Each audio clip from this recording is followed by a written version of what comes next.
Hi friends, സാബിന മലയാളത്തിന്റെ ഏറ്റവും പുതിയ വീഡിയോയിലേക്ക് എല്ലാവർക്കും സ്വാഗതം. ഇന്നത്തെ വീഡിയോ OTT അപ്ഡേറ്റുകളാണ്. ഏറ്റവും പുതിയതായിട്ട് വന്നിരിക്കുന്ന അപ്ഡേറ്റുകളും അതുകൂടാതെ ഇന്ന് OTT റിലീസ് ചെയ്തിരിക്കുന്ന സിനിമകളും ഏതൊക്കെ എന്നുള്ളതാണ് ഇന്നത്തെ വീഡിയോ നമ്മൾ പരിശോധിക്കാൻ പോകുന്നത്. ഏതൊക്കെ സിനിമകളും സീരീസുകളാണെന്ന് നോക്കാം നമുക്ക്. അതിൽ ഒന്നാമത്തെ സിനിമ എന്നുള്ളത് 14 Days Girlfriend in Law എന്ന് പറഞ്ഞൊരു കോമഡി വിഭാഗത്തിൽപ്പെടുന്ന തെലുങ്ക് മൂവിയാണ്. ആമസോൺ പ്രൈമിലാണ് ഈ ഒരു സിനിമ തെലുങ്ക് ഭാഷയിൽ മാത്രമായിട്ട് അവൈലബിൾ ആയിട്ടുള്ളത്.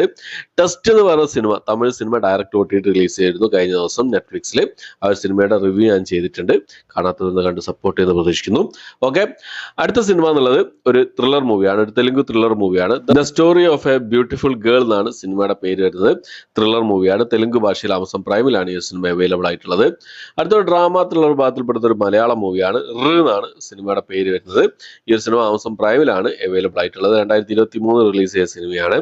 അടുത്ത സിനിമ എന്നുള്ള ഒരു കന്നഡ ആക്ഷൻ ഡ്രാമ വിഭാഗത്തിൽപ്പെടുന്ന സിനിമയാണ്. ഗൗരി എന്നാണ് സിനിമയുടെ പേര് വരുന്നത്. ആമസോൺ പ്രൈമിലാണ് ഈ സിനിമ റിലീസ് ചെയ്തിട്ടുള്ളത്. കന്നഡ ഭാഷയിൽ മാത്രമാണ് അവൈലബിൾ ആയിട്ടുള്ളത്. അടുത്ത സിനിമ എന്നുള്ളത് നമ്മുടെ സൗബിൻ ഷാഹിർ, ബേസിൽ ജോസഫ് എന്നിവരൊക്കെ പ്രധാന വേഷം കൈകാര്യം ചെയ്ത് തിയേറ്ററിൽ ഒരു പരാജയം നേരിട്ട സിനിമയായിരുന്നു പ്രാവിൻ കൂട് ഷാപ്പ് എന്ന് പറഞ്ഞ സിനിമ. ഒരു മിസ്റ്ററി കോമഡി ത്രില്ലർ വിഭാഗത്തിൽപ്പെടുന്ന ഈ ഒരു സിനിമയുടെ OTT റൈറ്റ്സ് സ്വന്തമാക്കിയിട്ടുള്ളത് സോണി ലിവ് ആണ്. സോണി ലിവിൽ ഈ സിനിമ ഏപ്രിൽ മാസം 11-ാം തീയതി റിലീസ് ചെയ്യുന്ന അപ്ഡേറ്റുകളാണ് അവർ പുറത്തുവിട്ടിട്ടുള്ളത്. ഒഫീഷ്യൽ അപ്ഡേറ്റ് ആണ്. ഏപ്രിൽ മാസം 11-ാം തീയതി ആണെങ്കിൽ കൂടി ഏപ്രിൽ മാസം 10-ാം തീയതി വൈകുന്നേരത്തോടു കൂടി ഈ ഒരു സിനിമ സോണി ലിവിൽ അവൈലബിൾ ആയിരിക്കും. അടുത്ത സിനിമ എന്നുള്ളത് ഒരു മലയാള റൊമാൻറ്റിക് കോമഡി വിഭാഗത്തിൽപ്പെട്ട സിനിമയാണ്. പൈങ്കിളി എന്ന് പറഞ്ഞ സിനിമ. സജിൻ ഗോപു അതുപോലെ തന്നെ അനുശ്വരാജനൊക്കെ പ്രധാന വേഷം കൈകാര്യം ചെയ്ത സിനിമയാണ്. ഈ സിനിമയും തിയേറ്ററിൽ ഒരു പരാജയം നേരിട്ട സിനിമയാണ്.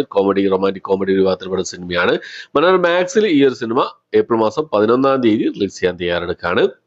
അടുത്ത സിനിമ എന്നുള്ളത് ഒരു കോമഡി വിഭാഗത്തിൽപ്പെടുന്ന ഒരു ഇംഗ്ലീഷ് മൂവിയാണ്. Kill Tony kill or B killed എന്നാണ് സിനിമയുടെ പേര് വരുന്നത്. നെറ്റ്ഫ്ലിക്സിലാണ് ഈ സിനിമ റിലീസ് ചെയ്യാൻ തയ്യാറെടുക്കുന്നതായിട്ടുള്ളത്. ഏപ്രിൽ മാസം 7-ാം തീയതിയാണ് ഈ സിനിമ നെറ്റ്ഫ്ലിക്സിൽ ഇംഗ്ലീഷ് ഭാഷയിൽ റിലീസ് ചെയ്യാൻ തയ്യാറെടുക്കുന്നതായിട്ടുള്ളത്. ഓക്കെ, അപ്പോൾ ഇത്രയും സിനിമകളുടെ അപ്ഡേറ്റുകളാണ് ഇന്നത്തെ വീഡിയോ നമ്മൾ പരിശോധിച്ചിട്ടുള്ളത്. ഈ ഒരു ലിസ്റ്റിലേക്ക് സിനിമകൾക്കാണ് നിങ്ങൾ വെയിറ്റ് ചെയ്യുന്നത്, ഏതൊക്കെ നിങ്ങൾ കണ്ടു, നിങ്ങളുടെ അഭിപ്രായങ്ങൾ എന്തൊക്കെയെന്നുള്ള കാര്യങ്ങളൊക്കെ കമന്റ് ബോക്സിൽ രേഖപ്പെടുത്താൻ ശ്രമിക്കാം. അപ്പോൾ ഇത്രയാണ് ഇന്നത്തെ വീഡിയോ ഇഷ്ടപ്പെട്ടായിരിക്കും. ഇഷ്ടപ്പെട്ടെങ്കിൽ ലൈക്ക് ചെയ്യാൻ, ഷെയർ ചെയ്യാൻ, സബ്സ്ക്രൈബ് ചെയ്യാൻ മറക്കാതിരിക്കുക. പുതിയൊരു വീഡിയോ ആയിട്ട് വരുന്നവരേക്കും ബൈ.